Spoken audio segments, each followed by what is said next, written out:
Welcome to Influential Entrepreneurs, bringing you interviews with elite business leaders and experts, sharing tips and strategies for elevating your business to the next level. Here's your host, Mike Saunders.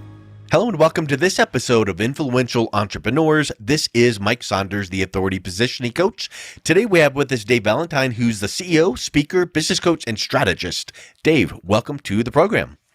Oh, Mike, I'm so excited to be here. Thanks for having me on, brother. I glanced at your bio, owning 8 businesses, generating over $1 billion. I think you've got something to say, especially when you can help businesses scale. So, I say that because when I do some presentations, I have a PowerPoint slide that I make this point of, and I put up this picture and I say, hey, about 6 months ago, I took a screenshot of my Facebook, and here is an actual ad that says, I can help your business scale to 7 figures.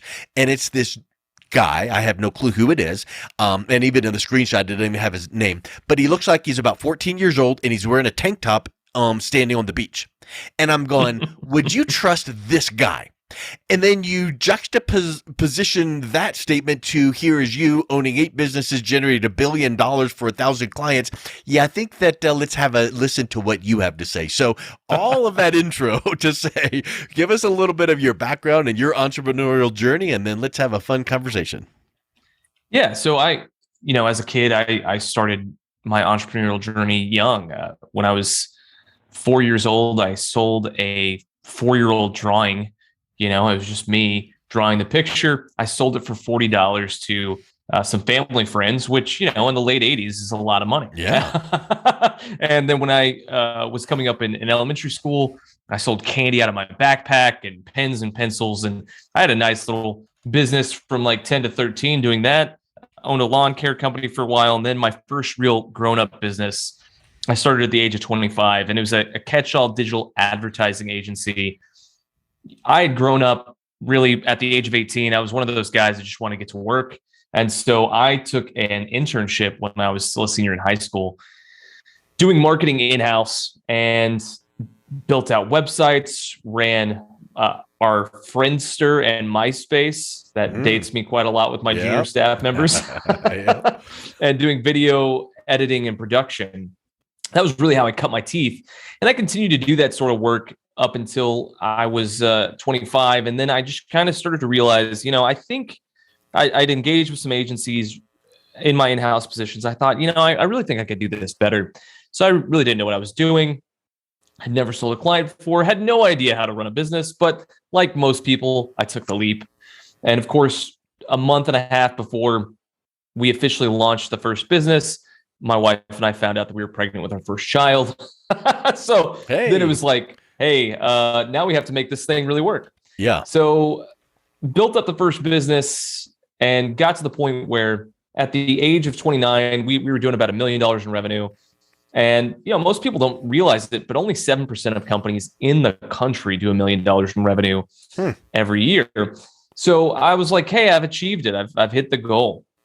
My loving wife said, hey, you're knocking on 30. Maybe it's time for you to go get a physical at the doctor. So I dutifully went, and the doctor did a number of tests and did a stress test and came back the next week. And he said, hey, Dave, how do you know when you're going to have a heart attack? And I go, I don't understand the question, doc.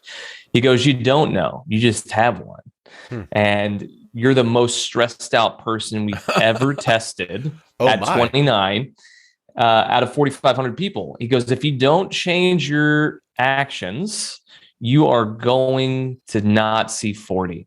So that was a wake-up call. Yeah. I had this really successful business. It was going great. And I realized I was killing myself at the same time. So I started working on getting out of that business. 3.5 years ago, I sold that first business. And since then, I've started 4 businesses and I've bought 4 others. And so really our goal is to help businesses grow. That's what all of my companies are really about, is helping people increase their revenue. The only one that's an outlier, which is a fun one to talk about, Mike, is the flight school that I own with my brother, which is helping people get their pilot certification so they can go to the airlines and make money there. And we grow our companies really fast because we've come up with some good strategies and solutions that are repeatable processes for people that, through my own experience, I eat my own dog food and I drink my own Kool-Aid. 6 of our 8 companies that we own right now are doing 7 figures plus, and a couple of them have gone from 0 to 7 figures in just 2022 alone. So Wow. This stuff really works. It's super fun. And what I want to unpack with that is scaling is kind of like the little buzzword, and like, okay, who wants to scale to whatever, and we get that. But you're like scaling with sanity. You're scaling, you're doing it, and you're teaching people how to do it, where you're not burning the candle at both ends and working 19 hours a day, and you're doing it where you're actually keeping things in balance. What do you say is one of the top things that you have to do to scale with sanity like that? Yeah, I think that there's 2 things that have really changed the ball game for me in that space, Mike. So one is I have really great operators at each of the companies, right? Like we underestimate the power of someone that can manage and steer the ship when you're not there. They are worth their weight in gold. I mean, really, if you find a great operator, hold on to them, pay them well, incentivize them with everything that you can, they will bring you sanity. And too many entrepreneurs and business owners, they're not actually business owners.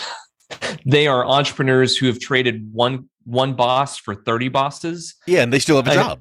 Right. And it's like, man, no, that's not what you want, you know? So number one is you got to find that great operator. Number 2, we have to have processes that fit what I call the SAR method. So simple, actionable, and repeatable, right? So do we have processes that are really simple, very clear, that are also actionable? So anyone can come in, they can understand it, they can take action, and then are repeatable. Can they repeat that process? So you have to have these processes, procedures, standard operating procedures that are going to help people then operate as well. If you're able to create those 2, again, have that operator and then create, simple, actionable, repeatable processes, you're going to be able to have a business that you can step away from. You can spend 2 to 4 hours a week working on it, and you can enjoy other things about life. Have you ever read the book Building a Story Brand by Donald Miller? Oh yeah, I've followed Donald Miller his whole career. So yes, I'm very familiar with story. Love it. One of the things I remember him saying in a webinar, I think he did, he said, I forget whether he said he did this or he knows that if he did this, it would be a home run. But basically he goes, after working with so many businesses, looking at their websites, I know that I could go in and buy the company and 3x sales by doing one thing.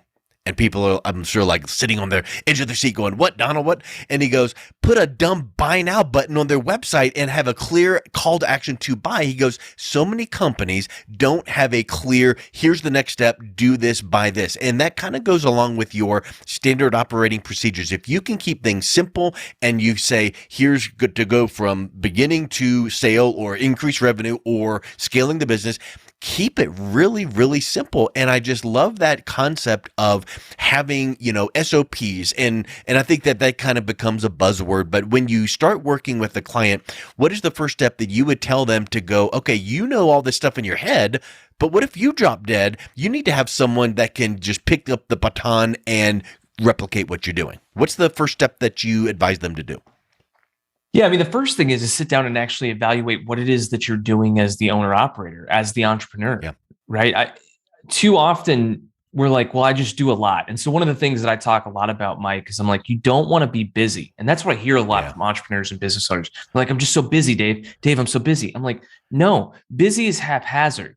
Busy is reactionary. Busy is prioritizing the urgent over the important. What you want to be is focused. Now, focused, you can say, I don't have time to do that because I'm focusing on these things. That being said, as owner operators, especially when you're brand new, what are you doing? You're the janitor, you're the bookkeeper, you're the marketing guy, you're the sales lady, like you're everything to everyone.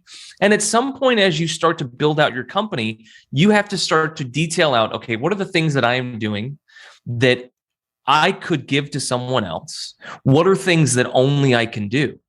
And there are things that only the owner operator can do. And it changes as you scale as well. One of the things that I remember doing early on, Mike, was challenging client conversations were things that I always took on. If the client had an issue, if the client had a question, if they had a big idea, there were things that I was always in, and they were a drain to me. Yeah. And so You what I were in the started, highest and best use of your time at that point. bingo. And so instead it was like, okay, when I build these new businesses, when I sold that first one and I started these new ones, bought into these new ones, I'm like, okay, how can I leverage my time the best, the most effectively, the most efficiently? And it's that old 80-20 rule. There's 20% of what you're doing in your week that's actually leading to 80% of your results. And it's a question that I pose to the leaders of each of my businesses all the time. Hey, what's that 20%? What are the things that you're doing that are just yielding high end results for our clients, for our staff? And it's fascinating, brother. Whenever they come back to me, they're like, I think it's when I just ask these questions of our people. I think it's when I have this one strategic meeting once a week. Yeah. That's really the 20%, and it's getting us a lot of results. And it's really interesting to see people's mindsets shift as they start to understand, oh, wow, there's actually more that I can get out of my time. There's more that I can get out of who I am as a person if I just start to look at this and go, what's the best leverage of who I am? So have you ever heard this before? It's kind of like either a tongue-in-cheek comment or actually true. 50% of my advertising works like gangbusters. I just don't know which 50% it is. Right? So, Yes. The 80-20, that sounds all good. Hey, 20% of what I do brings 80% of the, but what is that 20%? So how does a company, or is that kind of like your, genius talent is coming into a company going, hey, look, you're too close to the forest to see the trees. Let me tell you what your 20% is you should be focused on that's going to bring you the 80%. But do you find that with clients, they're like, I'm just running around so crazy being busy, I don't know what the most effective 20% is. Yeah. So most of the time when I work with people, there is a superpower that I have, Mike, where I just go, hey, you're an operator, you're a product person, you're a marketing guru, you're a sales guy, whatever that is, right? Yeah. I can kind of see that because I've seen enough people at this point in my life, in my career, that I see the patterns. So it's one of the ways that I go into purchasing a lot of these companies is I'm really quickly able to identify who is of value to the team and how do they bring that value to the team. So that is a superpower that I have. That being said, the 80-20, for people to figure that out when they're like, okay, well, what is that 20%?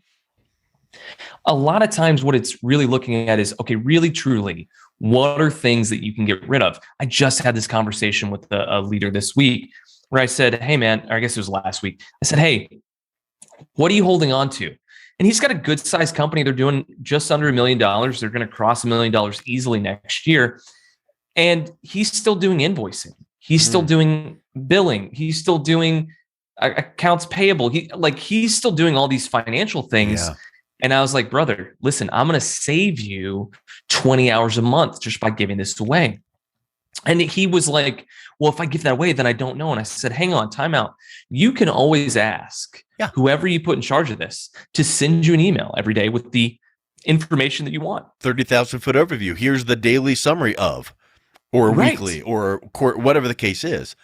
Yeah. And so a lot of times what it is, Mike, and this is one of the gifts of being an Enneagram 7, if any of your listeners are into the Enneagram 7, which is what I am, is a person that gives people permission. And so a lot of times what people need, Mike, is they just need permission to let go of things. And I really try and get people to say, okay, what are you? It's not that you're the best in the world in it right now. What do you have the natural proclivity to be the best in the world at if you continue down this path for another decade? And let's hone in on that. How quickly can we get you to just doing those things? And the faster that you can get somebody to that point, the better their organizations are going to do. Yeah. And for most entrepreneurs and business owners, they actually get better as the organization gets bigger, not when it's smaller. They struggle to do all the things because it's really hard to be a journalist. So, I remember many, many years ago going through a coaching program with Building Champions. And the first thing they had me do is for 2 weeks, write down, here's this whole sheet of paper with these 15-minute grids. Write down what you did for the previous 15 minutes. Every day for 2 weeks. And then we get together and we look at it and go, you shouldn't have been doing that.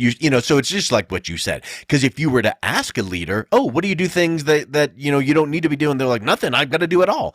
But when you really dig in deep and it's like, you really shouldn't be doing this, and this, I think that it's kind of, it takes that veil down. So that's a really huge aha. So I love that granular, here's what you got to figure out so that you then can drive in the lane that you're doing really, really well in. in, and what is it that in your day that you just get so excited about that if you don't really force yourself, you look up at the clock and it's like, shoot, I missed lunch. I've been doing this thing. Whatever that is, keep doing it. And whatever the thing is that puts the pit in your stomach that you like roll your eyes and keep putting off, that might be a little clue that you need to go bring in some whoever, internal person, external. Like for me, it's like, I don't even like numbers and book. You just hire someone and do that. So I think that's a really, really big aha. One thing I want to kind of wrap up with here is on your website, you talk about you merge conscious capitalism with an unconventional marketing approach. Talk a little bit about conscious capitalism and what that is. Yeah. So really it's this idea. There are so many people that think that business is bad. And in some ways, when we take business and we reduce it to spreadsheets and profit and loss, and we remove people from the equation, we really have something that is pretty disgusting, to be honest. So we have to keep in mind that business is inherently created for people. Yeah. And the idea of conscious capitalism is very simple. I realize that as an owner of multiple businesses, I'm going to be fine. Yeah. I will always make plenty of money. I've got something that people really want to have. And in that, I realized that part of my gifting that I've been given and cultivated over the years is that it's my job to help the tide rise for all the boats at all the companies that I own. So it's really looking at people and saying, what's the most human loving thing that I can do for them? An example, for the largest company this year, inflation's been crazy. Everybody's aware of that. We gave out a 10% inflation raise to anyone that had been with us for 6 months in March of this year. And then we gave them performance raises on top of that. So all in all, for one of my firms, we gave out over $500,000 in raises this year. I didn't take $1 more. Why? I make plenty of money. I'm fine. I've got diversified assets. However, for a lot of my staff, they don't have that same thing. So conscious capitalism just saying, hey, listen, we're going to look at this and say there's another human that's on the other side of this, and we deeply care about them. Yep. Don't get your nose to that grindstone so much that you're just going grind, profit. There needs to be something with, very similar to like in a marketing approach. Bob Burg wrote a great book called, The Go-Giver. Give value, give service. Give, and then, I do this for a living, and if I can help you, let me know. And at that point, people are viewing you much different than just some pushy salesperson. They want to buy into your crusade mission vision because they like what you're doing. So I teach marketing for some universities, and conscious capitalism comes up very frequently, like the corporate social responsibility, the halo effect. And so I really like how you articulated that. Thanks. Yeah, for me, the reason why I believe I've been put on this planet is to improve the lives of people. And so however I can do that, and that is one way to do that, I'm going to. Love it. Well, Dave, let's wrap up with, if someone is interested in learning more about what you do and how you do it, what's the best way they can reach out and connect with you? Yeah, so I actually would love to give a freebie to your listeners. They can go check out davevalentine.co. That is my website. If you go davevalentine.co/OO, I've actually created an outrageous offer workshop. Outrageous offers are how I grow all of my companies extremely quickly. It's a framework for how to start to think about, hey, how can I help people engage with my company faster? And one of the things that I found that's so fascinating, Mike, is, large corporations, AT&T, Verizon, Dell, Best Buy, you name it, they all have these offers. Costco. They have offers that sound too good to be true, and they actually aren't. They're making those companies money. And yet they're getting people in the door. They're getting people to click onto their website. They're making purchases happen. What's fascinating to me is small businesses haven't taken that up. And so I've started to create these outrageous offers and teaching people how to do it. Normally, I charge $2,500 to come to a 90-minute workshop. I've put together an e-course that's free for your listeners. Go to davevalentine.co/OO to take up that offer. And you can also find me on any social media platform at RealDVal, RealDVal. I'm super into TikTok, very much active on Instagram, Twitter, you name it, you can find me there. Awesome, man. Well, thank you so much for coming on. It was a real pleasure talking with you. Thanks for having me, Mike. You've been listening to Influential Entrepreneurs with Mike Saunders. To learn more about the resources mentioned on today's show or listen to past episodes, visit www.influentialentrepreneurssradio.com.